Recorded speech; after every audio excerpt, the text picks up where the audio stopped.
grande ha nacido con títulos universitarios y es este libro Carambá. Pues hoy agradecemos la presencia del maestro, de su familia, de sus allegados, de unos amigos de la colonia de Quinchía, de algunos historiadores de la academia y un periodista amigo como Juan Alberto Rivera. Vamos a hacer un conversatorio presentando el libro, explorando cada uno de sus capítulos, sus frases, sus personajes y esos hechos inéditos que hacen parte de la historia no solo de Quinchía, sino de pueblos como Santuario, como Guática, como Mizató, como Supía, como el mismo Río Sus. Entonces, dándoles la bienvenida al maestro, agradeciendo su presencia aquí en la Librería Roma, en el conversatorio de Ciudad Alfredo Hoyos Cardona, en primera instancia queremos darle las gracias y decirles que bienvenido a la Librería Roma. Muchas gracias. Para mí es un honor estar en una librería tan famosa porque tiene nombre en la región y por la obra que está haciendo. Este es uno de los hitos culturales de la región y uno de los pilares de la cultura peregrina, donde hacen falta tantas obras como estas, obras culturales que enaltecen la producción literaria y la producción cultural en general de la ciudad. Vamos a ver el libro.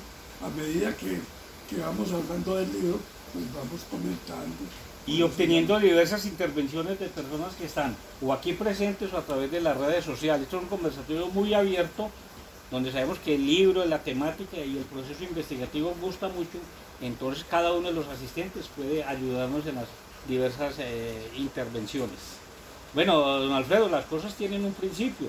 El libro, pues, inicialmente hay que hacer un agradecimiento a Edith, su esposa, que yo sé que tuvo un papel muy importante en las entrevistas, en la consulta bibliográfica. Además, una mujer como ella, tan amante de las letras, con esas cualidades tan especiales para los que la conocimos en esta vida, porque sabemos que ya está allá en el paraíso, al lado de Borges y de los grandes, dictando sus clases, sus talleres tan amenos y tan agradables. Indiscutiblemente ella tuvo un papel muy importante en el tema de las entrevistas y las consultas bibliográficas. Sí, así fue. Ella fue la impulsora, la que dio ánimo para seguir adelante. Y eso empezó una vez que fuimos a Quinchía, nosotros vivíamos en Bogotá, y pasamos por Quinchía, ya no conocía Quinchía, yo quería mostrarle mi pueblo.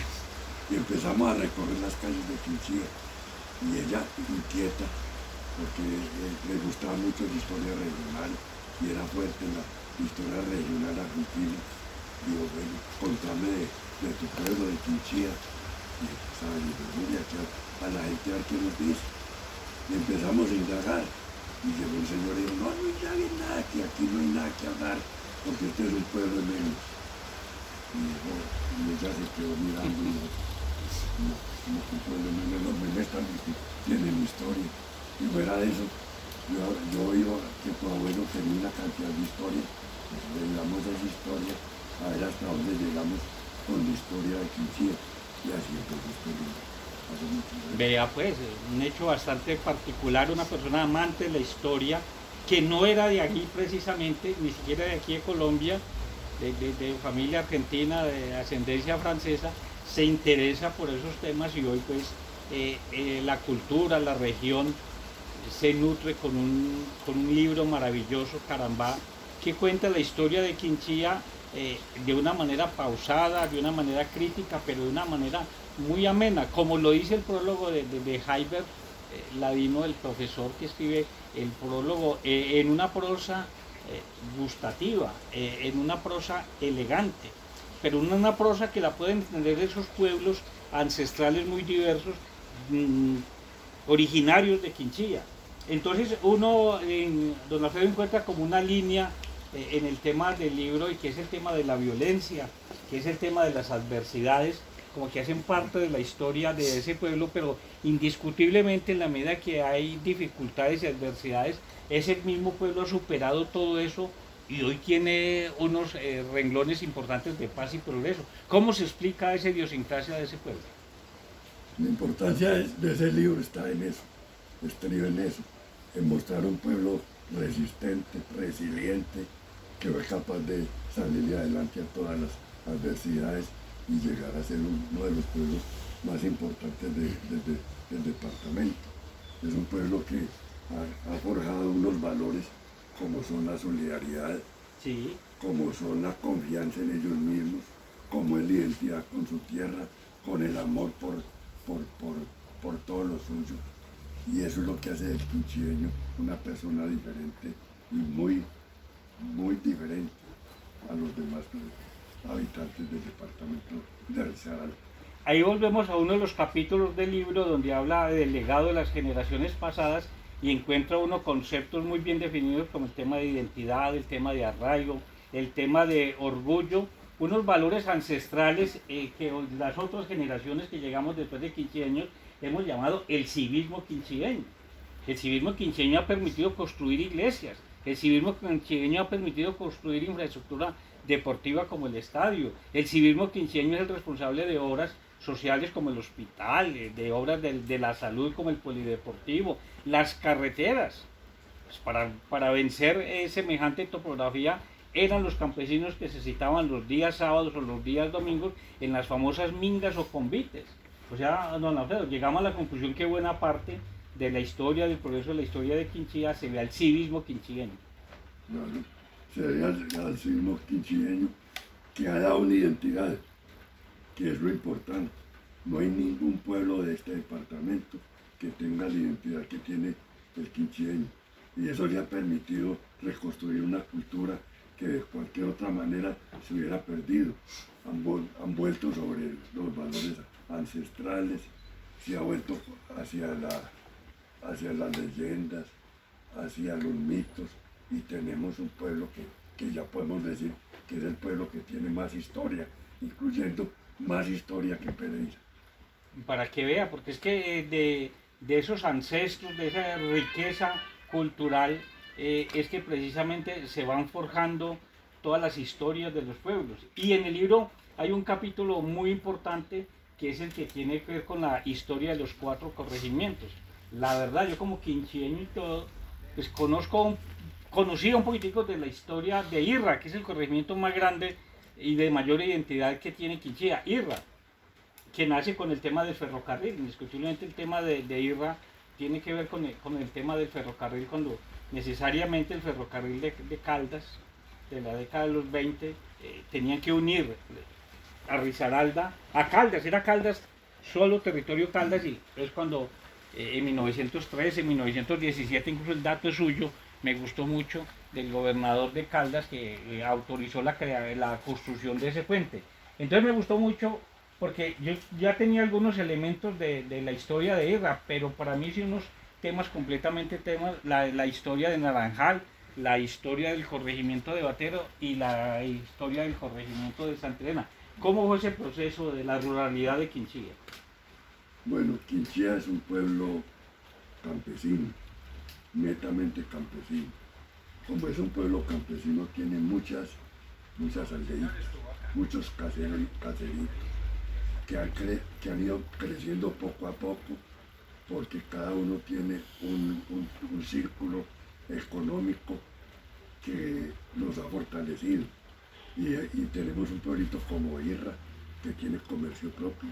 Irra tiene comercio que propio. Tiene sus líderes, que tiene sus institutos de enseñanza, como los otros tienen sus colegios de bachillerato, y alrededor de todo esos infraestructura se ha ido forjando caseríos importantes, que quitando a la capital, Pereira, los demás municipios de Risaralda no tienen esa fortaleza.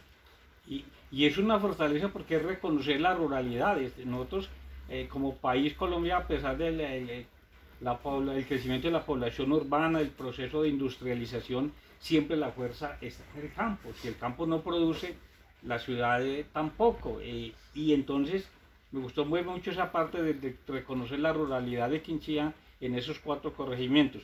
Nos acompaña Juan Alberto Rivera, periodista, gestor cultural, poeta, historiador, quien conoce la obra del maestro Alfredo Cardona y nos va a hacer un comentario sobre el libro. Juan Alberto, bienvenido. Muy buenas tardes a todos, a la librería Roma y a los presentes. No, para empezar, 2 cosas, don Alfredo. ¿Por qué el libro se llama Carambá? Es bueno explicarle contarle eso a la gente. Y segundo, por qué ese territorio ha sido tan azotado por la violencia, especialmente por la violencia. Bueno, empecemos por el nombre. Por el nombre, sí. Caramba. Caramba es el nombre que le dan al cerro que se llama ahora Batero. Sí. Es el nombre indígena, Caramba. Como ha habido un movimiento cultural fuerte en Quinchía para revivir la cultura y todo lo que tenga que ver con los umbras, pues el ícono, el centro, es Caramba, que fue el centro de la mitología umbra, porque allá los umbras decían que vivía el dios creador, Sisaraca, y vivía la diosa del valor y de la guerra, que se llamaba Michua. Y entonces esa mitología que persistió hasta entrar a la colonia, pues es como un referente para empezar con el rescate cultural del pueblo. Y el tema de la violencia. Y lo de la violencia. Esa zona, que es Batero, Moreta y demás, es una zona de minifundios, densamente poblada, ¿sí? Con población indígena. Y población indígena con fortaleza política en el ramo de los liberales, que viene desde los liberales radicales, de los caucanos. Entonces, como era una zona liberal rodeada de conservadores, Bonajón, Neira, Río Sucio, Anserma. Anserma, y llegó la violencia política y dijeron, esto hay que conservatizarlo. Y entonces entraron a atacar a esa población, creyendo que iban a reducir, no pudieron. Otro elemento que explica el tema de la violencia tiene que ver con la minería. Sabemos que la minería, infortunadamente, donde hay minería, como hay trabajo y hay metales y hay recursos, vienen los temas de violencia, pero eso es un capítulo que vamos a analizar ahora, aparte cuando nos dediquemos a analizar el tema de la minería en Quinchía. Luis Fernando Vázquez, escritor, académico, le agradecemos por acompañarnos en la tarde de hoy, y una persona que también trabaja todos estos temas de la historia regional, de la historia de los pueblos. Nos acompaña en la tarde de hoy, a quien le agradecemos su presencia y le damos la bienvenida, y también nos va a hacer algún aporte sobre la obra. Muchas gracias, doctor Alfredo Cardona Tobón, por la invitación para colaborarle con la presentación de su libro Caramba. Después de leerlo con detenimiento, noto en la historia de Quinchía que solamente hay un periodo relativo de paz. Aparece entre el fin de la Guerra de los 1000 días y 1948. ¿Qué me puede comentar al respecto de ese periodo en particular? Pues a ver, ese periodo de paz quinchieña coincide con la paz colombiana también, porque después de la guerra de los 1000 días quedó el país tan exhausto, tan aporreado, tan empobrecido, pues que no tuvieron aliento para seguir peleando liberales y conservadores. Y eso empezó con los gobiernos conservadores antioqueños. Y Marco Fidel Suárez, antes un poquito Restrepo. los Restrepo, Manuel, sí, Restrepo. Los Restrepo. Bueno, pues hasta que en el 48, pues el país estaba bollante y todo eso, se habían olvidado de todo lo que había pasado y revivieron otra vez la violencia, porque Colombia siempre ha vivido violentamente. Analizando uno todo su trabajo académico, su producción literaria, hay una constante, que es la disciplina y la constancia. Es lo que uno advierte cuando aborda alguno de sus numerosos libros. El Quinchía Mestizo, el de los caudillos del desastre. Yo le digo a una persona, incluso a mis estudiantes en la universidad, digo, si usted quiere conocer la historia de Colombia del siglo XIX, tiene que leerse el libro de Alfredo Cardona, Los caudillos del desastre, Crónicas de Opirama, La Princesa Maga, en fin, la producción literaria es muy importante y hay una constante, que es la disciplina, que es la constancia, y hay una línea de investigación bastante interesante por los temas etnográficos, por la investigación. ¿Cómo es posible en los años y con tantos libros conservar esa línea? Bueno, yo trabajo con historia regional. Básicamente esa es mi línea. Y entre la historia regional, sobre todo una zona, que es la zona del occidente del viejo Caldas, ¿sí? Que hace parte de Caldas y de Risaralda. Entonces, yo he trabajado con todos estos municipios que van desde el río Cauca, por toda la ribera, ¿sí? Hasta entrar a Antioquia. Y ahí han surgido muchas obras, por ejemplo, Crónicas de Opirama, que son crónicas como su nombre lo dice, y hablan de todo lo que ha ocurrido en estos municipios, con anécdotas, con historia menuda, con personajes. Está lo de Calambá, que estamos hablando de una zona en específico que es Quinchía. Y luego ahí también, en esa zona, como hablamos de cultura regional, este es un libro de cuentos que se llama La Princesa Maga.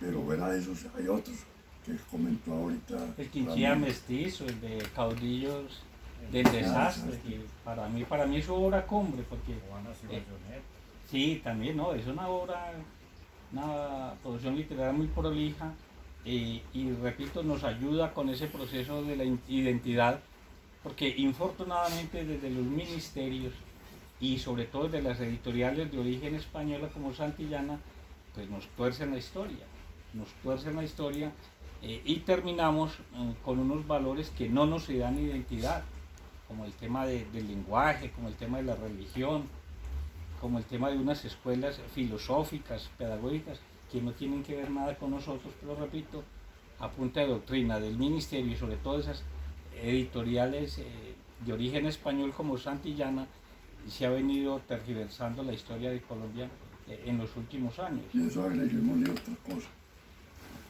Yo manejo un blog que se llama Historia y Región. Es un blog que ha tenido hasta ayer alrededor de 2,5 millones de entradas. ¿Sí? Y ahí están incluidos unos 900 artículos de historia de esta zona, historia y literatura de esta zona. Total que eso es un referente para el que vaya a investigar sobre la cultura de Risaralda y de gran parte de Caldas, porque toda esa cantidad de producción documentada, como tú decías ahora, basada en otros autores, basada en la tradición, en las leyendas y demás, pues es un veneno que mañana o pasado mañana le va a servir a los futuros investigadores.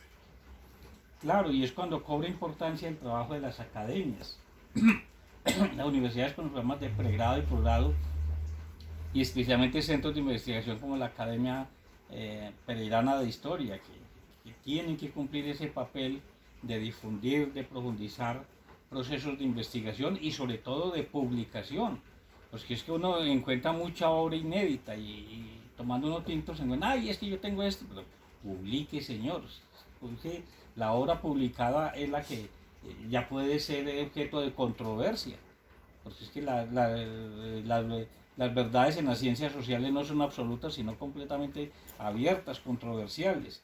Entonces sí nos gusta mucho el trabajo del maestro Alfredo Cardona, porque ha motivado una cantidad de investigaciones, ha motivado una cantidad de publicaciones que nos permite tener como un arsenal literario, Juan Alberto, para enriquecer lo que es la identidad de los pueblos del occidente risaraldense y caldense. Juan. Así es, Ramiro, y además con una... esa historia que usted lo señalaba ahora, es una historia real, no es historia que nos hayan vendido y en fin, antes nos están tratando de quitar. Es una historia real, es investigada, es conversada con la gente, es basada en los documentos. Mejor dicho, Caramba es un libro pleno, dice la verdad y en fin, o sea, hay muy poca cosa que discutir aquí en este trabajo que está lleno de verdades y de cosas que nos parecen increíbles. Entonces, ese es el valor del trabajo de Alfredo, no solo en este, sino en los otros libros que él ha escrito, donde también está la verdad ante todo. Pues a propósito de valoración del trabajo, de la obra del maestro Alfredo Cardona, nos llenó de mucho gusto en su momento, incluso a mí me llamaron, llené una encuesta cuando se le otorgó el honoris causa de la UTP, que fue un gesto maravilloso de la gente de la universidad, de la maestría en historia. Pocos escasos honoris causa se entregan. Entonces yo recuerdo que en su momento ellos hicieron una gran encuesta a personas que nos gusta este tema, y John Jaime Correa me hizo una entrevista muy grande y hablaron con mucha gente, y finalmente le dieron ese honoris causa que para nosotros, sus amigos, sus paisanos, a nosotros, yo lo sentí como si me lo hubieran entregado a mí. ¿Cómo fue ese proceso, don Alfredo? Sí, eso fue una sorpresa, no solamente para mí, sino para Ricardo de los Ríos. Para Ricardo de los Ríos. Sí. Primo, bien metido en estas lides. Entonces, nosotros pues vimos que la cosa no era fácil, porque aquí hay mucha gente que trabaja también con la historia y con la parte literaria y escribe muy bien. Y sobre todo que Ricardo y yo tenemos un INRI, que es que nosotros siempre fuimos caldenses. Sí. Y eso no les gusta a mucha gente. Nosotros considerábamos que haber partido el departamento de Caldas fue un error terrible. Agarrar un departamento poderoso que estaba al nivel de Antioquia, de Cundinamarca y el Valle, y partirlo en tres departamentos raquíticos. Eso no era ninguna ventaja, sobre todo porque se crecía la burocracia, la politiquería, y sobre todo porque los municipios no se consultaron. Los municipios entraron a un departamento o a otro por la politiquería. Yo no sé, por ejemplo, cosas tan evidentes. ¿Cómo es que Viterbo pertenece a Caldas? Sí. O Belalcázar. ¿Cómo es que Belalcázar pertenece a Caldas? Si está pegado de eso. Tienes pura identidad del comercio. Los muchachos estudian eso aquí en Pereira. Todo es risaraldense. Y como, por ejemplo, poblaciones como Quinchía, que están al frente de Manizales, Sí. lo ponen por ahí, por ahí en la cola del mapa, con problemas de comunicación y demás. Entonces, como teníamos ese INRI, dijimos, pues, esto es pereirano, la universidad es pereirana, lo vemos como difícil. Pero no, al fin como que eso no lo tuvieron en cuenta y tuvimos la honra de ser distinguidos así. Sí, que la academia en general recibió pues como el reconocimiento con beneplácito, porque es reconocer todo un trabajo de muchos años de investigación, de publicación, de viajes, porque es que la historia nuestra está aquí en Pereira, pero también está en Manizales cuando esto era Caldas, hasta 1967, 1 de febrero del año 67, cuando se inaugura Risaralda. Pero es que también es la historia caucana, parte de todo lo que nosotros tenemos. Claro, hay una gran influencia caucana, porque hasta 1905 esto era Estado soberano del Cauca, y Rafael Reyes, siendo presidente, impulsa pues la creación del departamento de Caldas en 1905, segregándolo, que la frontera norte del Cauca. Pero las raíces están, la identidad está.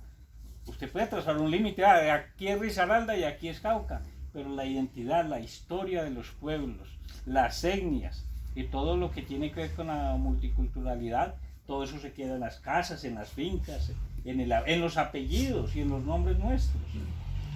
¿Cuánta herencia caucana tenemos nosotros? Pero mucha, y hay un detalle. Aquí tenemos una ecuatoriana, nos honra con su presencia.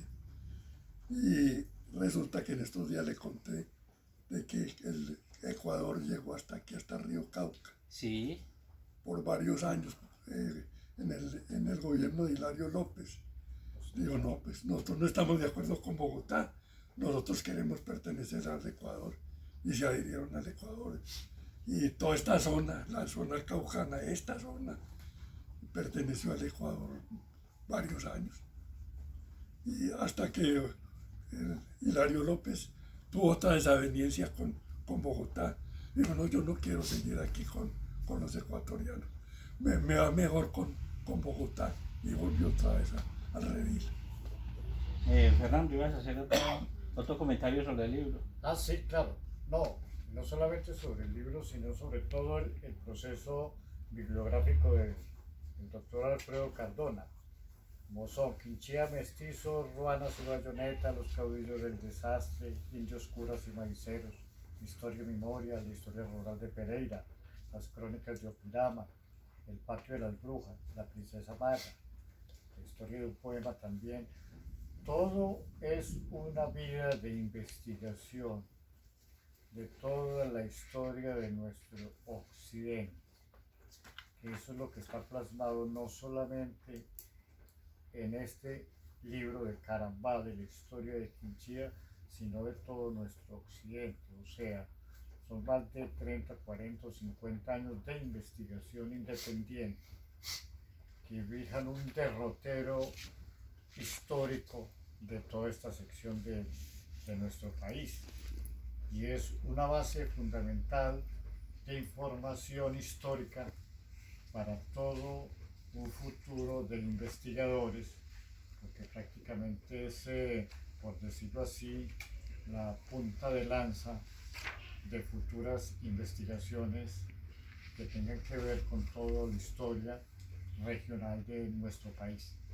Muchas gracias, Fernando. Estamos recordándole a nuestros oyentes que estamos en el conversatorio de Ciudad Alfredo Hoyos Mazuera desde la librería Roma en la ciudad de Pereira, que estamos en la presentación del libro Carambá del historiador e investigador Alfredo Cardona Tobón, que este conversatorio hace parte de la agenda cultural que maneja la librería Roma, la cual incluye ferias de libros, la cual incluye recitales de poesía, la cual incluye tertulias. Se recuperó el espacio de la tertulia literaria todos los viernes a las 6 de la tarde en este mismo espacio que tenemos hoy. Siempre hay una tertulia donde se trabajan muchos géneros literarios, se invita a un escritor, a un poeta, a alguien que tenga obra literaria y se le hace un gran reconocimiento y se muestra su obra. Todo eso, repito, es posible gracias al apoyo de la librería Roma en la ciudad de Pereira. Y recuerde, señor rector de colegio, señor rector de universidad, alcalde de municipio, secretarios de cultura de todo el occidente y del occidente caldense y el departamento de Risaralda. Si quiere que la librería Roma visite su municipio, contáctenos por las redes sociales y seguramente cualquiera de nuestros colaboradores lo va a contactar para programar la visita a ese municipio. En el libro hay un capítulo muy especial que tiene que ver con el tema de la minería, tema de mucha actualidad. El presidente Petro estuvo en Quinchía el viernes pasado, desde Gaviria a Trujillo en el año 93. Ningún presidente había ido a visitar a Quinchía y se entrevistó con varios alcaldes y autoridades de todo el sureste antioqueño, el occidente caldense y autoridades de Risaralda. Y el presidente Petro trabajó muchos temas, pero uno de los que mayor tiempo le gastó fue el tema de la minería, diferenciando eso sí muy claro, qué es la minería artesanal y qué es la minería ilegal. Son dos cosas completamente diferentes.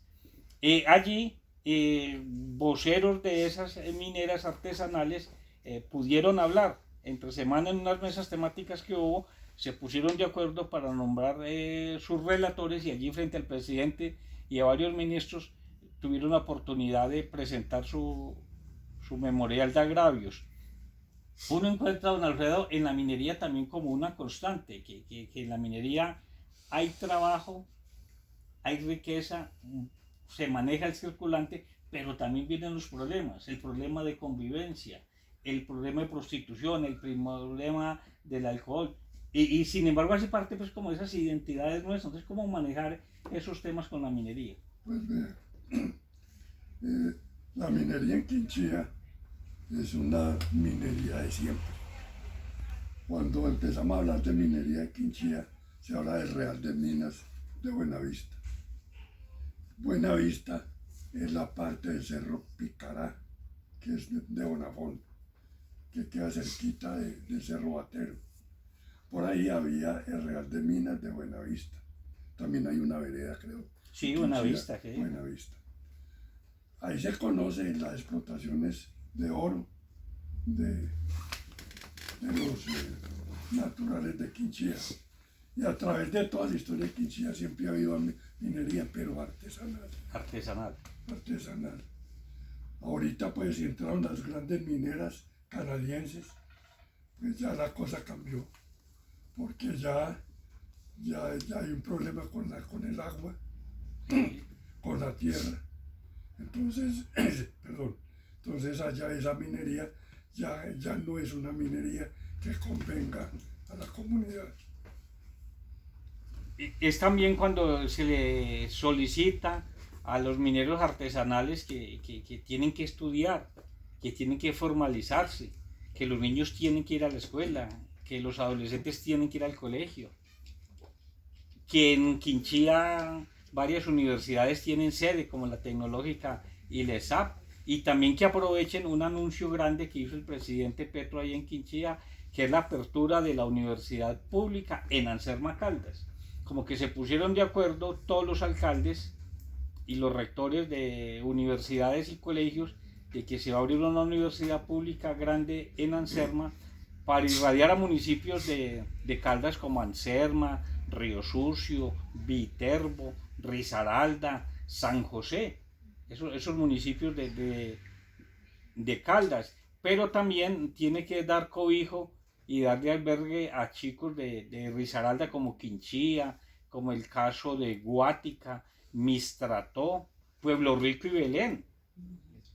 Usted se para en unas alturas de Anserma o de Belén de Umbría y ve los pueblos allá, simplemente que están las depresiones, el sistema de montañas, el río Risaralda. El río Risaralda ahí es la frontera entre lo que es Belén de Umbría, Risaralda y Anserma Caldas. Entonces, insisto con los líderes mineros en el sentido de que hay que poner a esos chicos a estudiar y hay que formalizarse en los procesos, porque las oportunidades son pocas y tienen que aprovechar que este gobierno, por lo que le hemos escuchado al presidente Petro, él va a apoyar a la minería artesanal, tanto así que anunció ahí en la mesa donde estaba sentado el viernes que van a modificar, no recuerdo la ley esa, que es del año 2005, ya sabemos quién gobernaba para la época, van a modificar esa ley, el Código Minero del año 2005-2006, para abrirle un capítulo especial a la minería artesanal para reconocerla y no perseguirla. Miren lo que son los gobiernos, ¿no? Mientras el otro persigo y destruyo, este gobierno les dice, los vamos a formalizar, pero deben de cumplir unos estándares.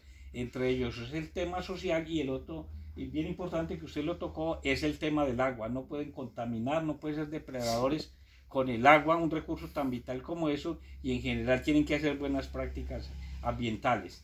Frente al tema de violencia que Juan Alberto nos ayudaba a indagar, a profundizar en la génesis, pero también hay un antídoto. Entonces reconocemos la presencia de los misioneros de Burgos, traídos como el señor Baltasar, finalizando la década de los 50.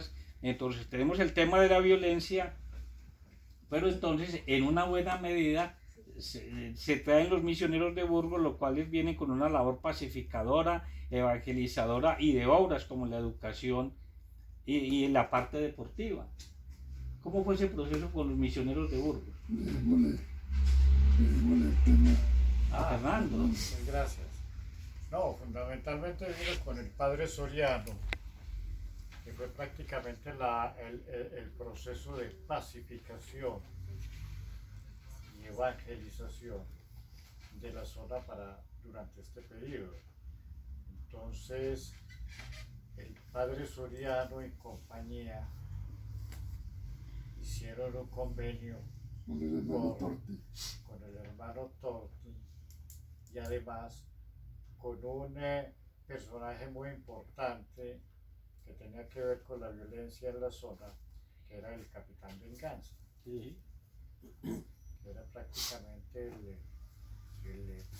el abanderado de la defensa de los liberales quincheños, porque puedo decir que el gran pecado de los quincheños ha sido el ser liberales. Eso formó parte de toda la persecución que se hizo contra ellos, es más, estando en un enclave geográfico rodeado de conservadores. La pacificación realizada por Monseñor Baltasar Álvaro Restrepo, el primer obispo de la diócesis de Pereira, que acaba de cumplir sus primeros 60 años, se logró precisamente en eso, con Soriano y compañía,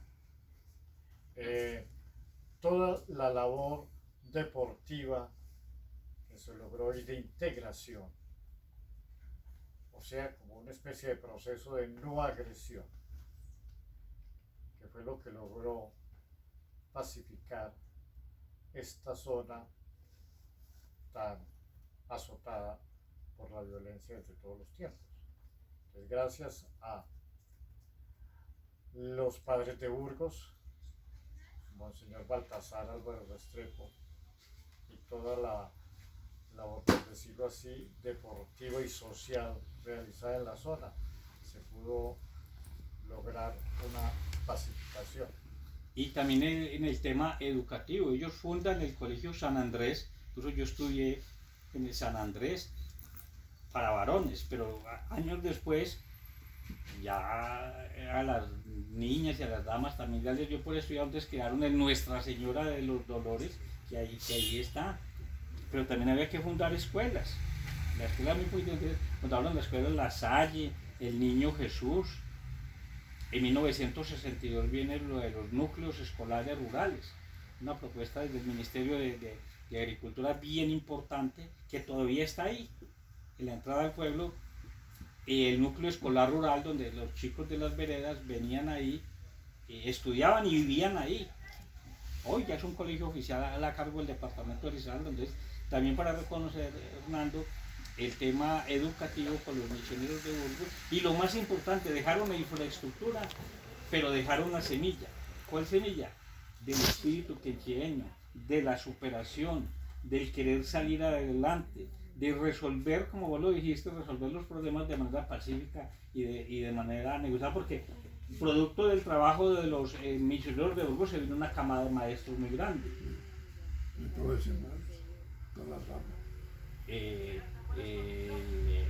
Pedro Pérez, Libardo Tejada, el hijo de Gustavo Taborda y una cantidad de profesionales, ¿cierto?, que encontraron en el derecho y sobre todo en la educación como una oportunidad para trabajar todos esos temas. Hay un tema bien importante en el libro y sobre el cual poco se ha trabajado, poco se ha explorado, y hoy es un valor que casi perdido, es el reconocimiento a la cultura umbra. Sí, yo hago mucho hincapié en eso. En el tema de la cultura, en el rescate de la cultura umbra. Porque es la única cultura ancestral que tiene el departamento de Risaralda, no hay más. Porque aquí ven los en Vera, esos no son de aquí, esos son chocuanos y recién llegados. Aquí en Chía, por ejemplo, llegaron apenas en el año 30. Y la única cultura verdaderamente autóctona, con bases de acá, de esta tierra, y la umbra, y está que se pierde. Porque ya queda, tengo entendido que como en una vereda nomás, En Mápura nomás. que es más pura nomás. Sí, sí. Ya están haciendo lo posible, pero no hay apoyo. No hay apoyo, aquí no hay apoyo en ninguno. Por ejemplo, aquí hay que agradecerle a entidades como la librería, entidades como el diario con las artes, o la patria con Papel salmón. El salmón. Papel Salmón, Impronta, la revista de la Academia Caldense, que pues que están rescatando muchos valores, pero el gobierno no hace nada, absolutamente nada. Don Alfredo, ¿y cuántas personas quedan en esa vereda con esa vocación cultural umbra? Son como 5 familias nomás, son como 30 y pico de personas. Eso es todo lo que O sea, No. un universo demasiado pequeño y Uy, un peligro sí. de extinción tremendo, ¿cierto? Uy, sí, tenaz. Tienen que haber lingüistas y muchachos de literatura Y eso lo de inició, la tecnológica. Medardo Largo, antropólogo de allá de Umbra, indígena, pero haciendo la labor de rescate, los paramilitares vieron un peligro ahí y lo iban a matar. Escapó de milagro y se tuvo que ir para Canadá. Hoy vive en Canadá. Ahora está en Canadá y ya se volvió canadiense. Sus familias toda canadiense ya. Y los otros, pues el hermano que está tratando de hacer algo, organizó una escuelita con muchachitos de allá, y ahí están enseñándoles el umbra. Y también ha habido actividades culturales como campeonatos de los umbras, como festivales de los umbras, como orquesta de los umbras, que no la conocen ni en el pueblo. No, pues es que... Porque es que resulta que Quinchí está dividido en dos partes, unos que creen antioqueños y los otros que se sienten indígenas y que se enorgullecen de ser indígenas. Pero los otros, con Hoyos, apellidos Hoyos o Londoño, pues de antioqueños no tienen nada, todos se creen de mejor familia. Y entonces no le dan apoyo a los indígenas, los tienen solos, abandonados. A duras penas sacan un concejal. Ahora espera, Sacan un concejal. que sale con 300 votos. Sí. Pero es porque los demás no lo dejan. Estamos llegando a la parte final del conversatorio de Ciudad Alfredo Hoyos Masuera, disfrutando, valorando esta bella obra Carambá del historiador Alfredo Cardona Tobón, donde se reescribe un nuevo capítulo sobre la historia de Quinchía, y no solamente de Quinchía, sino de todos esos pueblos limitantes al lado y lado del río Cauca, donde en la frontera oriental es Caldas y en la occidental es Risaralda. Y en esta última parte del conversatorio vamos a hacer un gran homenaje que es a la mujer quincheeña. Uno sabe que en la historia de Quinchía la mujer ha tenido una gran influencia, unos grandes matriarcados. Es esa mujer campesina la que se queda en casa cuidando a los chicos, atendiendo las labores del hogar, mientras el hombre está en las cementeras, está en las minas, está haciendo algo productivo, porque indiscutiblemente el hogar tiene que sobrevivir. Y es esa mujer campesina, y es esa mujer nativa la que asume toda esa carga.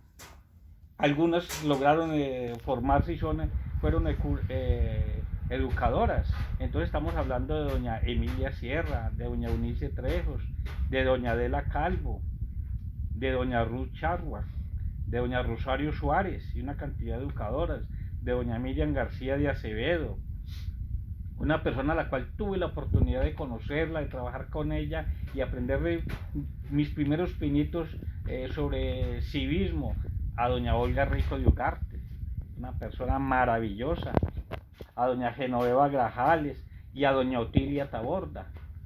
Fue la primera mujer, ¿cierto, Nafrani? Fue la primera mujer en ser alcaldesa. ¿Y cómo le fue? Cuéntenos, don Afrani, bienvenido. Pues es decir, que le fue bien. Luego tuvimos a Adela Calvo. A doña Adela Calvo, sí. Adela Calvo. Lo hicieron muy bien. Y la gente como que les colaboró y todo. Oye, ya está por aquí. Salir aquí. Ya verá. Pero cuentan doña Otilia que visitaba los hogares, iba al hospital, que era toda una matrona, doña Otilia Muy- Taborda. muy especial con la gente, con la comunidad y todo eso. Pero agreguemos ahí algo. Sí, En la guerra de los 1000 días, las tropas del gobierno conservador se tomaron a Quinchía y barrieron por pareo. Todo el varón que encontraron lo fusilaron. Entonces desocuparon el pueblo, no quedaron sino mujeres y niños. ujú. Los varones salieron para el monte o para la guerrilla. Y las mujeres fueron las que tuvieron que sostener Y eso usted no lo sabe. la familia. Sí. Eso en la guerra de los 1000 días. Y luego viene la violencia política. En la violencia política los hombres no podían salir al pueblo. Entonces Los mataban. los mataban. Entonces las mujeres eran las que cocinaban, barrían, trapeaban, limpiaban, cogían el café y atendían a los Barequeaban, muchachitos, tienen- barequeaban, las de todo, mientras los otros estaban en la guerrilla o estaban en el monte. Así que la mujer quinchireña ha sido la que ha tenido que la gran responsabilidad de la casa. Sostener prácticamente Sí, todo el pueblo, porque no había hombres, entonces ellas eran las encargadas de todo. Ahí estoy terminando una novela que se llama El canto del barranquero y se basa en la vida de una mujer quinchireña, se llama Graciela Quintero, la aviadora. La aviadora. La aviadora, claro. la aviadora. Una Está muchachita, en la historia nuestra. Exactamente era tu historia. sí, una muchachita que se voló de la casa por malos tratos de la mamá, tenía para 13 años. La recogió un piloto, se la llevó para Panamá, le enseñó a pilotear, se convirtió en una contrabandista, levantó plata y luego volvió al pueblo.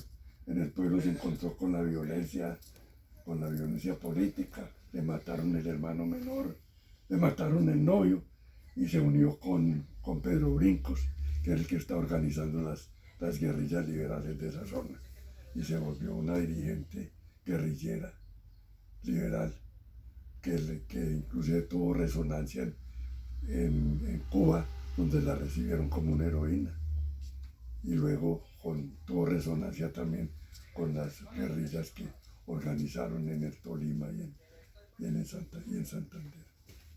Una mujer quincheña, sangre quincheña. Dona Frani, hay una mujer grandiosa que yo sí la alcancé a conocer, incluso la traté varias veces. Trabajaba ya para una emisora y le logré hacer un par de entrevistas a doña Emilia Sierra, ¿no? Doña Emilia Sierra. Concejal toda la vida, ¿no? Y que muy activa con la comunidad, mucho. Y todo, y ella estaba al tanto de todo visitante que llegaba allá, para atenderlo bien, para que se tomara un consejo todo bien de Quinchía. Claro está que yo no guardo los mejores recuerdos. Es lo mismo que esta señora ¿Quién? Ninita Ninita Betancourt. Esa sí, Riabal. claro. Esa fue la de montar. En ese entonces no había hoteles en Quinchía. Esa era la que atendía todos Ella los... organizó la casa de ella bien para atender a la gente. Atendía a los gobernadores, a los invitados senadores, especiales. a los diputados, a todo el que llegaba allá, a los agentes viajeros, a los comerciantes que venían a hacer negocios a Quinchía en la casa de doña Y Niña. eso desapareció de casa. Y recogía muchachitas abandonadas, las organizaba y las casaba bien casadas. Pues era otra. Esa otra. Era otra. Dona Frani, otra mujer de un disco que era fuerte, también sí la logré, porque muere como en el año 75. Yo ya estaba en el colegio, que tenía un discurso liberal muy fuerte, que se paraba arriba en el balcón, doña Eunice Trejo, La esposa de Cachaco. La diputada. la diputada. Diputada. No, muere en el año 79, año 79. La primera diputada Primera diputada que que tuvo. tuvo Quinchía. ¿De dónde sacaba ella todas esas ideas y toda esa voz, ese vozarrón que tenía? Pues ella, pues, no sé cómo te digo, porque doña Eunice sí fue preparada en... No, para nada. autodidacta, pero tenía un maestro muy bueno. Ah, El maestro era Cachaco, casi esposo. Alberto, Nada sí. más y nada un menos. líder Alberto popular. tenía mucha cancha política. Ahí hablo yo mucho de Cachaco. Sí, ¿no? yo creo que Gilberto le decía a Eunice, haga esto y tenía que hacerlo. Ahí sí mandaba. Sí, sí, ahí sí mandaba. Ni tanto, era muy adentrada y muy independiente. Y muchas más, grandes educadoras como doña Rosario Suárez, pues, por Dios, una... Murió hace poquito, ¿sí? Sí, murió hace poco, que en paz descanse, otra que está allá con Borges y con Edith, trabajando las letras, haciendo talleres, formando. Con doña Emilia y con Edith hubo problemas, porque eran dos mujeres muy fuertes. Y Quinchía y Edith se le metió a Quinchía a hacer muchas cosas, pero no buscando nada, y no porque le gustaba. Y doña Emilia pensó que le estaba moviendo la silla. Y le agarró el odio más grande del mundo. Sí, sí, celos, pero reconocemos el trabajo de todas ellas porque de una manera u otra contribuyeron al desarrollo. Yo ya les había hablado de doña Olga Rico de Ugarte, tuve la oportunidad de conocerla, de trabajar al lado de ella, mis primeros pinitos de civismo, de trabajo social, lo hice al lado de una gran mujer como doña Olga Rico de Ugarte, la Dirigente conservadora, toda sí. la vida. Sí, pero eso no le importaba a ella. Y todos nosotros éramos liberales y ahí estábamos y eso se le respetaba mucho a ella, su glorioso partido conservador, doña Olga Rico de Ugarte, que también escribía, le gustaba la poesía. Y cuando tomamos aguardienticos se entonaba hacíamos unas tertulias muy interesantes que de esas tertulias dio origen a la Casa de la Cultura, con Hernando Velázquez, con Olga Lucía Carrillo, con...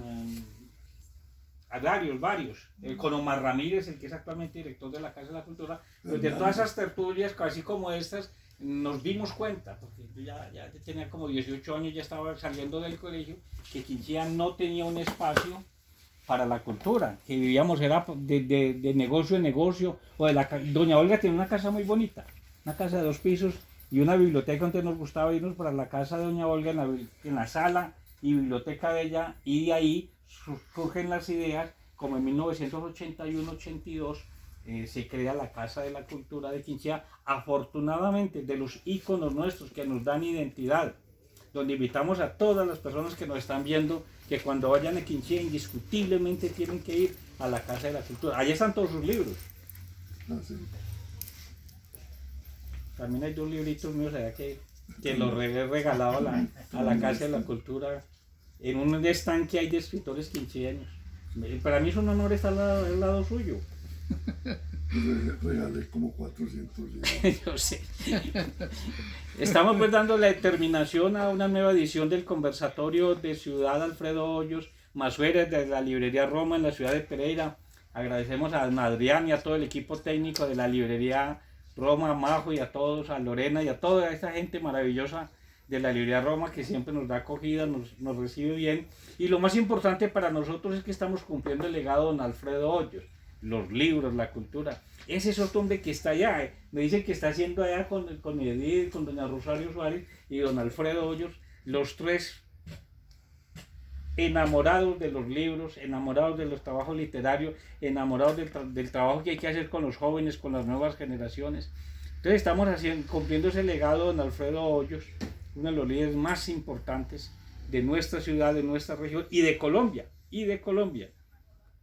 Y decirles que continuamos con ese trabajo, que el próximo mes tenemos otra cita. Si usted tiene un libro, una obra, un escritor, una investigación ya publicada, por favor contáctenos en la librería Roma y con toda certeza le dedicaremos la nueva versión, el nuevo espacio del conversatorio de Ciudad Alfredo Hoyos Cardona, a nuestro invitado, al maestro Alfredo, a su familia, al académico Luis Fernando Vázquez, a don Afrani de la colonia de Quinchía, a nuestro gran amigo, poeta, escritor, gestor cultural con el cual hemos dado unas batallas por el tema de la gestión cultural en Pereira, Juan Alberto Rivera, también un agradecimiento muy especial, y decirle a ustedes que la próxima cita es en la librería Roma de la ciudad de Pereira. Muchas gracias y muy buenas tardes.